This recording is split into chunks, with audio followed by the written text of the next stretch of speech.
This is Russ Briald with the Shroud of Turin Education Project, and on today's Shroud Report, we have a special guest, Paul Maloney, who is a research archaeologist. Paul, welcome to the Shroud Report. Thank you very much. You've been studying the Shroud for a long time, and one of the things we were discussing before that really interests you the most is kind of the mystery of the Shroud. Indeed, it is a mystery. And you yourself have been kind of a detective in this whole subject for a long time. Well, I like the way you put it as a mystery and detective work, because it's truly that. My favorite part has been as a research archaeologist, and this is how I got involved, was as studying the pollen grains that were found on the Shroud. We have a man that was involved in the Shroud research from long ago, Dr. Max Fry, and he was like a detective who actually investigated the Shroud by studying the dust particles, just the plain old dust that you would see on your table. In this case, it was on the cloth. As he peered through his microscope in 1973, he said, "May I have permission to take samples of dust?" So that's what he did. He got involved with his microscope and began to examine all the particles, all the fibers that he found on the Shroud. Just the simple dust. Just the simple dust. Now, in that dust, he found, as I've already said, particles of linen and cotton. He found pollen grains. He found anthers from the actual centers of flowers. He found plant hairs that come from alongside the stems, as if those plants had been laid right physically on the Shroud. And he found actual insects, in this case mites. 2 mites I found from the material that he took in 1978 that are actually technically found in the floral material of the pollen grains. So there's flowers, there's pollen, there's insects, there's hair, there's a lot of stuff. And tiny little leaves we call bracts that are also involved. And much of this is microscopic. You can't even see it with a human eye. That's right. You can't see it with the naked eye. You have to have a microscope. Now here is a pollen grain. You can see the little tiny protrusions that go all the way around the pollen grain. We know that this is a floral pollen grain. That is, it comes from a flower. It doesn't come from a tree. So pollen from a flower, okay. And here's another one. You can see those little things that stick out from them. That's typical. If you look under a microscope and you see this kind of ornamentation on a pollen grain, you know it came from a flower. Here's a bract. This is a tiny little petal. Comes from what we call an inflorescence. And you call it a bract? A bract, B-R-A-C-T. B-R-A-C-T. Right. Okay. And this is the kind of thing, the narrow end is the end that was attached to the plant. And many of these would figure all the way around the plant as a tiny little flower. You'd almost have to have a microscope, at least a high-powered magnifying glass, to see the tiny flower. Goldenrod is an example of the kind of plant that this would have come from. Okay. Here's a plant here. Now this would have come from alongside the stem. It's the type of thing that you find if you were to lay something down on a cloth and this would break loose, this would be impregnated into the cloth. So that's not something then that would necessarily, I mean, pollen sometimes floats in the air, but that would indicate that the flower was actually laid onto the Shroud itself? That's right, and that's why this is so important. It's important to realize that not only the wind deposited some of the pollen grains we find on the Shroud, but also human activity, physically laying flowers down on the Shroud itself. We're going to take a break right here, and we'll be back in just a minute.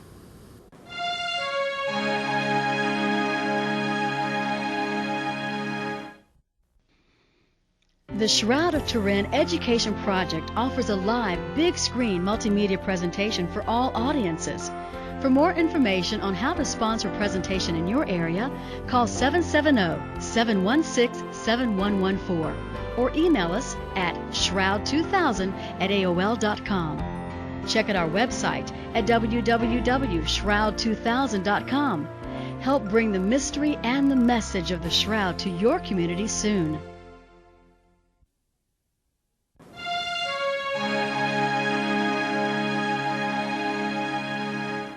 This is Russ Briall with the Shroud of Truth Education Project, and welcome back to the Shroud Report. And today we're talking to Paul Maloney, a research archaeologist. If there are flowers and flower images and pollen from flowers, when you think of a burial today, I mean, you send flowers to the funeral home. You put flowers on the casket, and that's a tradition that goes back thousands of years. That's right.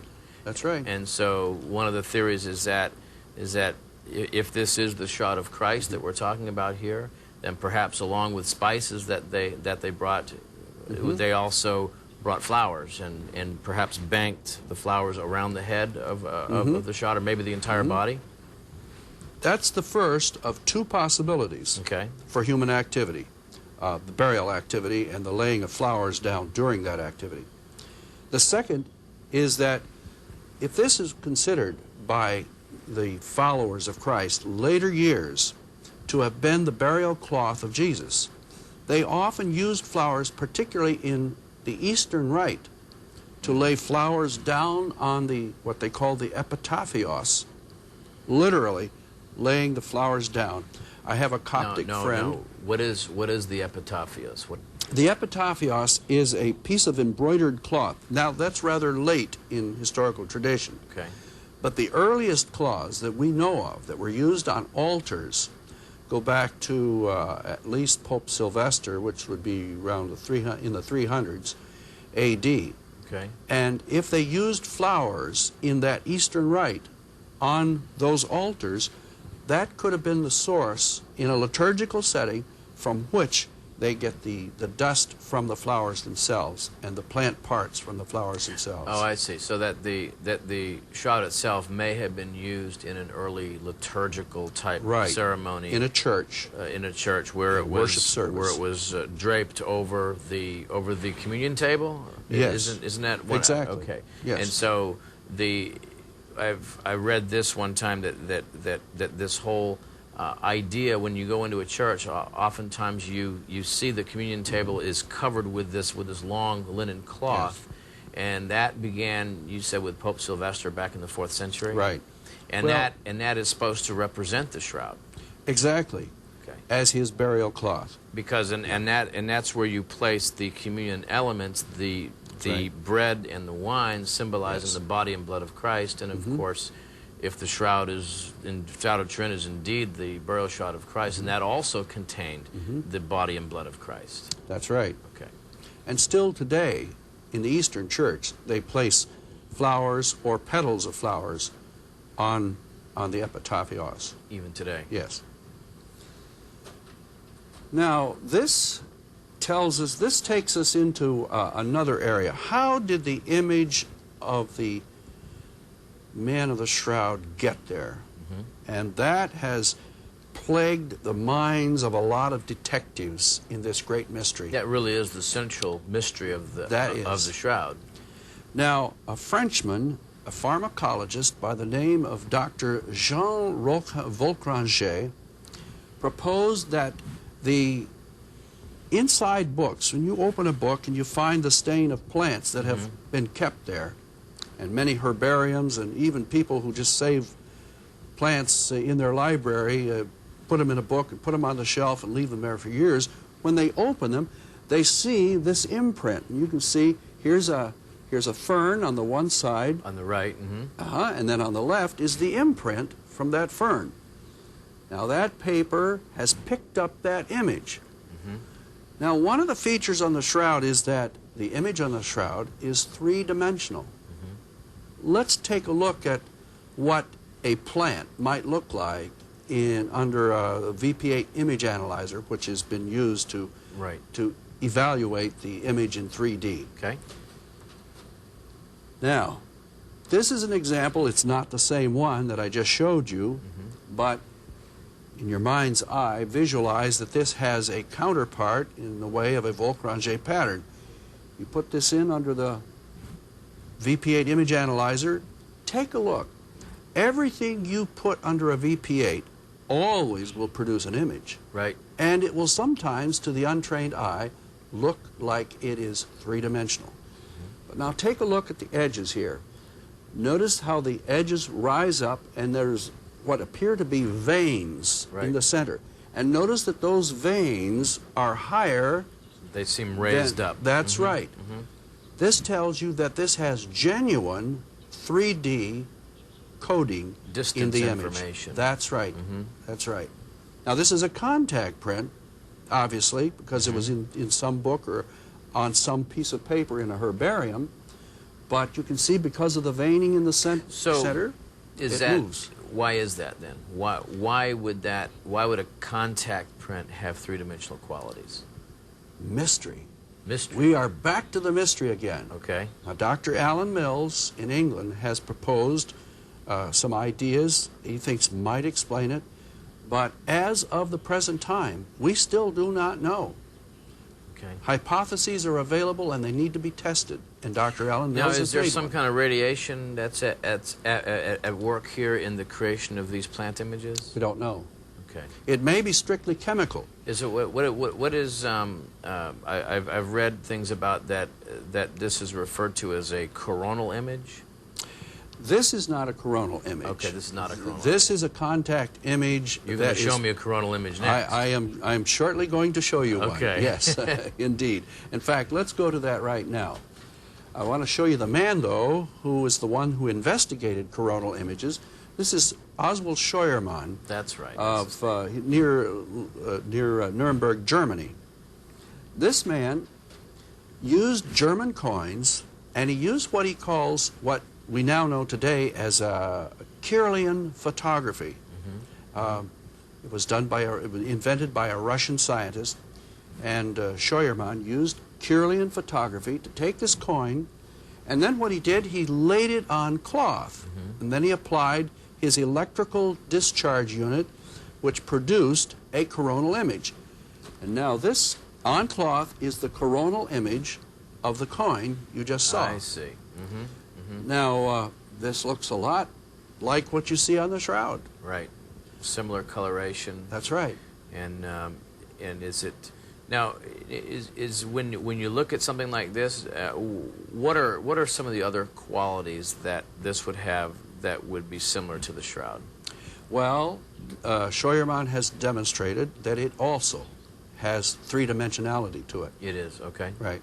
And he has even explained it by, he did an experiment by tilting a coin on a tiny little prop, and then getting the high point, which was on the low side, and the distance point up here, because it was tilted off the cloth. And then he did his Kirlian photograph and demonstrated there was distance information from that tilted coin. Wow, okay.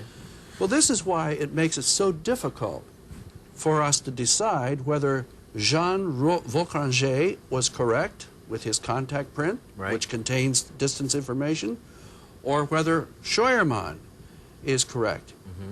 Now, there are other proposals as well that may also have distance information, but these are two that we can illustrate here today. Right. So both of these examples would indicate that the image on the shroud perhaps can be explained by some kind of radiation transfer? The first view, the Vautringet pattern, would be strictly a contact print and a chemical interaction. Okay. That would not be radiation. Okay. The second view, the coronal discharge, may well be radiation. But now I'm not a physicist, so if you want to delve into the physics, you'll have to get another detective who specializes in the detection of physics.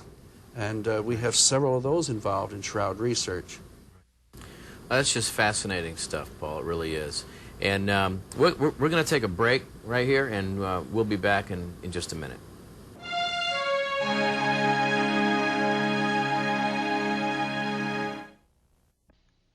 Buy a copy of this episode for $14.95 plus $5 shipping and handling through our website at shroud2000.com. Books, videos, posters, and other resources are also available, including curriculum guides for school use. plus information on how you can sponsor a live multimedia presentation in your area. Check out shroud2000.com, the official website of the Shroud of Turin Education Project.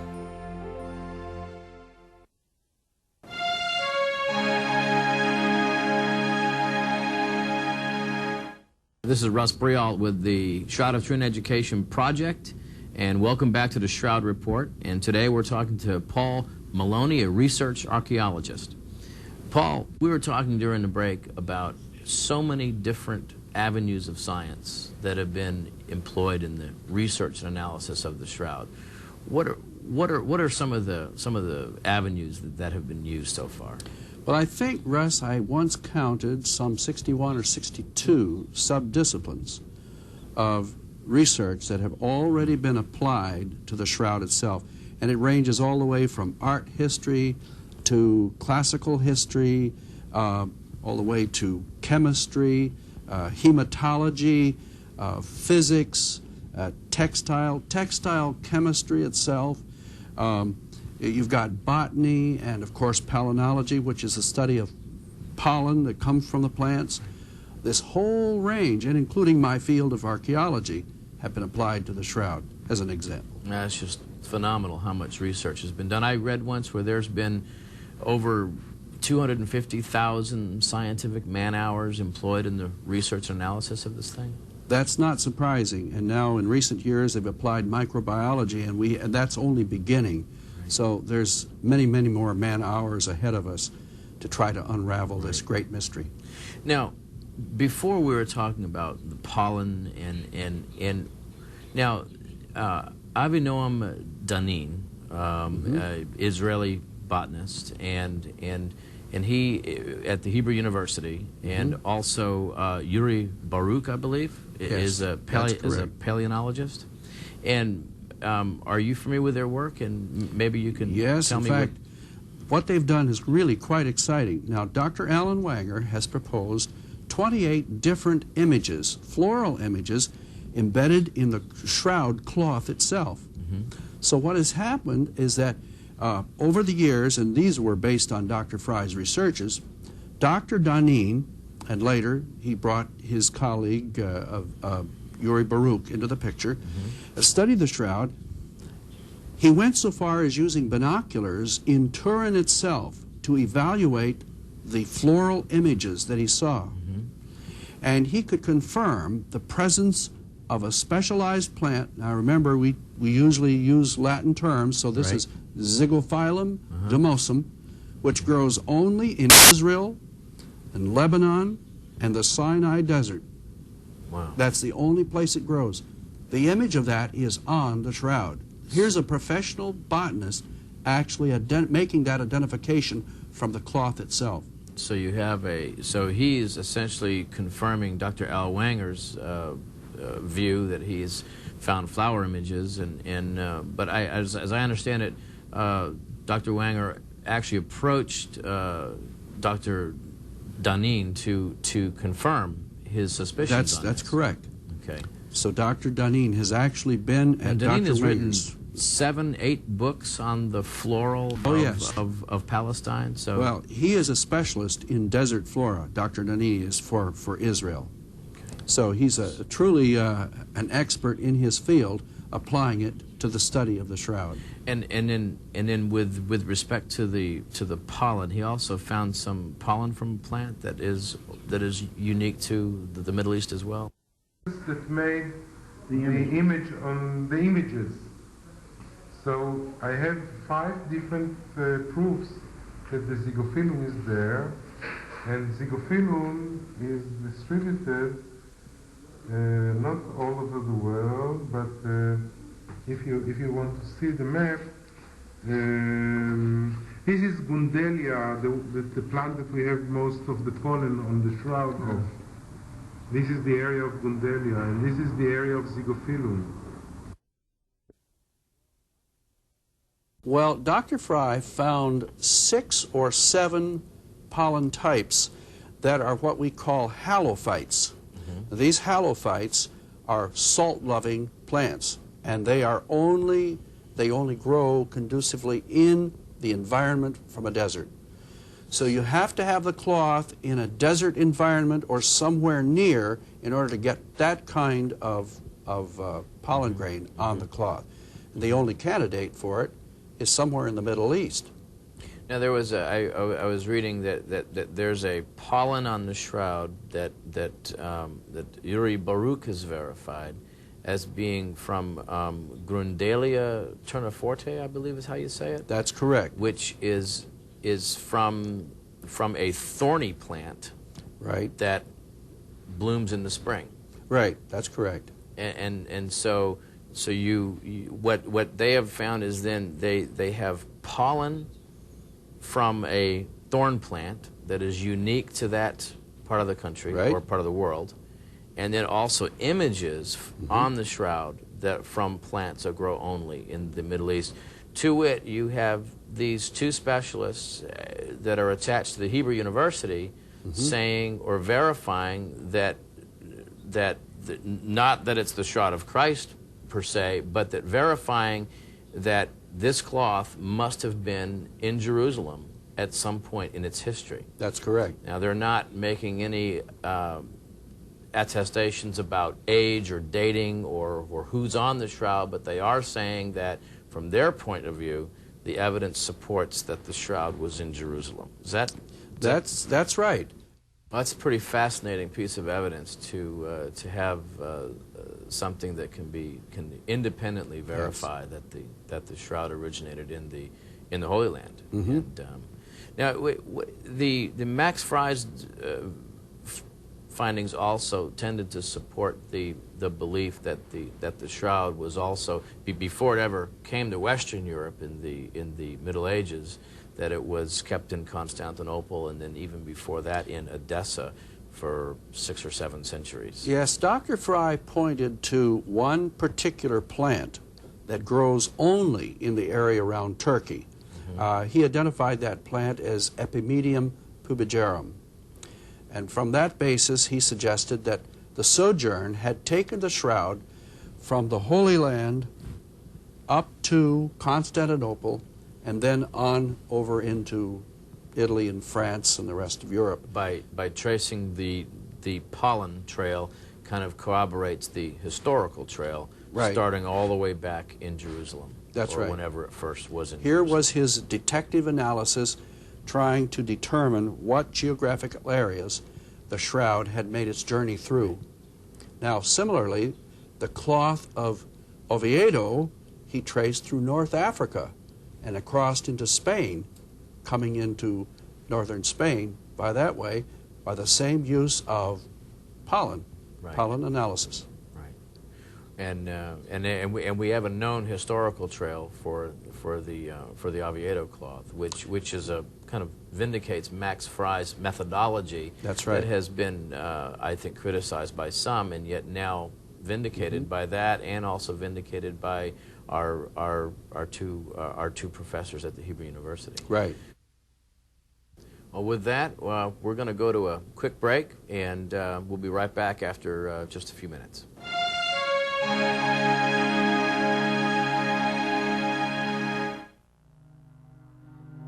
The Shroud of Turin.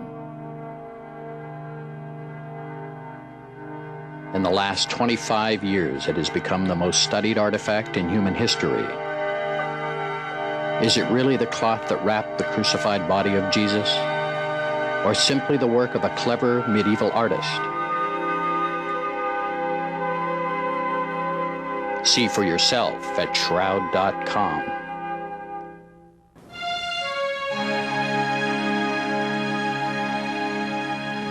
This is Russ Brialt with the Shroud Report, and our guest today has been Dr. Paul Maloney. I want to thank you very much for being here. It's a lot of fascinating information that you've brought to us. And I want to thank you for joining us on the Shroud Report, too. And we'll just see you next time.